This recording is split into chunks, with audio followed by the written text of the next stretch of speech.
Of course, this is Enugu and this is Southeast News, but we are live in Anambra, where we are going to meet none other than Dr.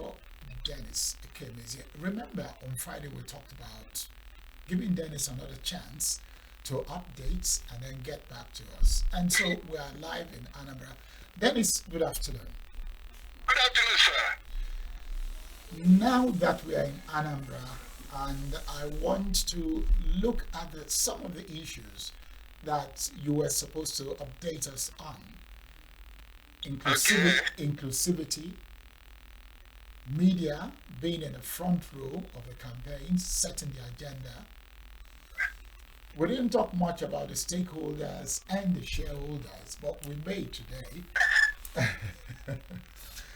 But the most important part is social media leading the way in campaigns.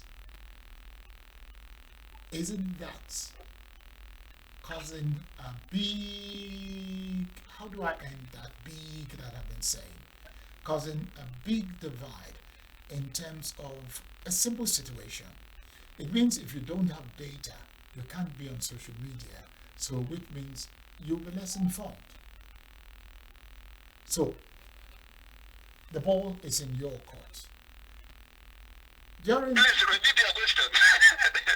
I will, but starting from a different direction now. Okay. By Sunday, the continuous voter register was closed.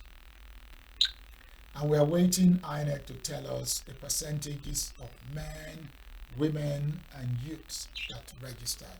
Remember, when we spoke on Friday, I told you that women got 58% from the number that had registered so far. You remember that? I remember. Good. So, can you quickly take us through what happened on Sunday and what was the feedback you got from the field, from those you spoke with? Yes, in some places there was sprinkling of people coming, and in some areas there were massive turnout to beat, as I said earlier, the deadline. So you can see the mixed situation. While the others are just in some of the rural areas, some are just coming. While at the urban centers, urban communities, there are massive turnout. And I think by that time, INEC was able to handle the situation. And even though some are still expecting that there will be an extension for another, that kind of situation. So for now, I think people who are interested are already accommodated.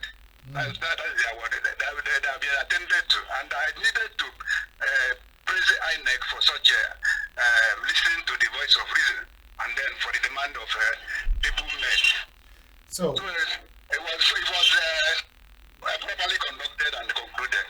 okay, and there were And interestingly, most of them photocopied and they laminated the card given to them, because we noticed that some of them are already fed. So it's encouraging. You can now see the nature of how people are handling this electoral process. okay, but plenty buts here. One of the big buts is how come something that has been given to you is fading already? Well, it's normal. If you still remember that when you use a POS to do transaction, at times it fades easily. Yes, but we are not talking about a POS transaction. We are talking about a token that stays with you until you get the original. That will be part of the report of their people monitoring to give that feedback, so that they will know it's a technical area. They will know now how to handle it. I agree with you. Now, Yes. did we have some failures of BVAS? Because before the extension, we had issues where BVAS had failed. Well, not most places. Of course, it depends on the area one is staying, which there are times there are challenges, network challenges and every other thing. So it's not in some of the areas. It's just in different places. Okay, then. Okay. So now that the continuous voter register has taken a pause, what will people be looking forward to in Anambra right now? Well, the next one is for the display now. It has to be displayed. Then people have to do a claim and objection. And then after that, the final list will be produced that will be used for the election. While the political parties are going on with their campaigns, meeting the stakeholders and with their structures. And importantly, you know what it means, as we are now saying the media and the media. So this time around is waiting for campaign to blossom. Although most people in most areas, they will be waiting for the last time or the heat period. Okay, the heat period is what time again? Given that the election is in November, so do we say the heat period will be between October and November? Well, yes. You know, some always like what do you call it? Last hour rush. Yes, and there may be like some of them. Some people will tell you that they are not seeing anything from political parties. Of course, you know what I mean. Although it's not at times not part of what we are going to discuss here. No, sometimes it's going to be part of it, because why did I say that? Given the fact that we want politicians to be accountable, yes, why are we also asking for something in return for our votes? Rather than that, I think that communities should come together and begin to, I mentioned People's Charter last week. yes. Because if you have a People's Charter holding for, I'm not going to call any political party, but holding the candidate of a party responsible and say, we are going to give you a vote. And when we do that, this erosion issue in our community will be the only thing you tackle for us. Yes. Go ahead. Yes, but you know what is in the land now? Hunger. Which hunger is bigger? They will tell you that they need something to be eaten, to eat till the election day. And also, you know, it has been a historical process, but it will not be wiped out very easily. And that's where the job of National Orientation Agency is now critical. And the media too. And CSO too. And CSO too, yes. So, where do we get... Enlightenment, public education, conscientization of the people. I think this is the most important area now for being, when we say being patriotic and then being conscientious citizens. Citizenry is very important this time. I like the direction you are taking this conversation to. But no, it's beautiful direction. But I need to bring you back a bit. Yes. I recall that in the good old days, when you have certain issues, the average Southeasterner was proud to tell you, you're not the one feeding me. So decisions are taken based on the facts on ground. For example, now, we are saying people are hungry and they need to have something to eat between now and November. It sounds logical, it sounds great.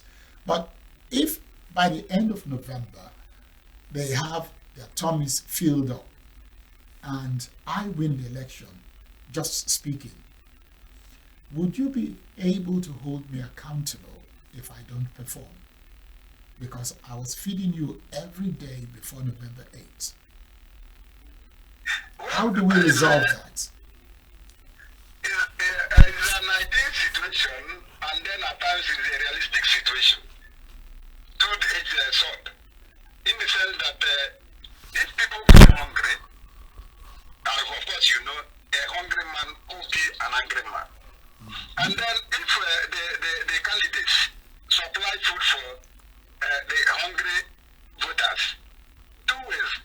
And you know that you are dealing with multiple parties, at least not less than 17. So one or the other, they will have the mind to decide where they are going to vote, irrespective of. And that's why I said that the job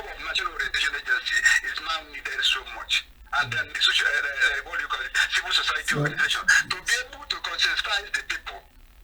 Of course, that the what you mentioned is very, very ideal, the charter of demand. And this is where community leaders will now come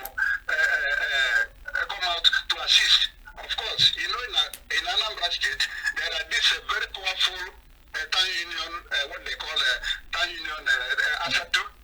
The town union is very critical, and then the traditional institutions. So these are two organs that form control communities will now be advised or educated or enlightened to be able to enlighten their people. In their very sales model, the age grade and others. Of course, you know, they have that structure in Igbo land that will help for social mobilization. So, if that structure is going to help in social mobilization, why are we waiting for NOA? Why are we not starting now? Because at the end of the day, the buck stops in that community that didn't make the right choices.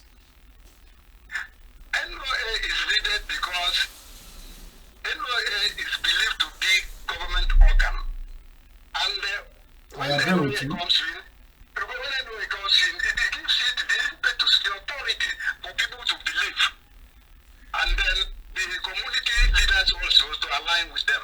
Of course, in social mobilization in communities, the town union, the traditional institution, and the agents of social mobilization like National Orientation Agency come together, form synergy, and then be able to enlighten and educate the people accordingly. Okay, just for argument's sake, let me say you come into my community, and the traditional ruler, the PG, the Umuada, and every other person is talking about how not to take from any politician, but how to tell the politicians what we want as a community and stand by it. Do we still need an external person to influence us to make the right move or the right choice? You need, as I said earlier, because National Orientation Agency, as I said earlier, people will believe that they are working for the government. If they are working for the government, they are going to synergize with the community leaders, the town union, the traditional institutions and others, to make it a holistic approach towards such self-model mobilization process. Okay, I agree with you. Now, just before I let you go, the media, which direction should they take? They should also see it as a patriotic assignment. Of course, as we agreed the other time, that media this time at times is very expensive.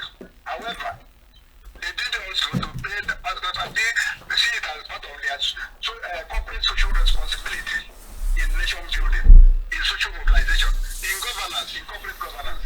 So, media should see it as a part of their corporate social responsibility to mobilize the people and to educate them and then give them adequate public enlightenment of being good citizens, being patriotic citizens. And this is what is needed in this electoral process. All right, sir. I need to say thank you very much for coming again. Dr. Dennis Ekemezie. We'll continue to have these conversations as we build up to the election so that people will begin to understand the issues involved. Within this same week, I'll have you on and have somebody else on, also in Anambra, so we can also get another perspective too. Okay. All right, that'll be great. Thank you very much, Dennis. I'm grateful. Remember, I did say Dennis is one of those who's, I won't tell you now. Next time, I'll tell you about it. He has come again. Thank you very much, Dennis, for your contributions. When I'm taking a short break, when we return, we'll be going somewhere, having this conversation about an issue that is happening all over Nigeria. But we'll limit ourselves to not just the Southeast, but to a particular place. Stay with us.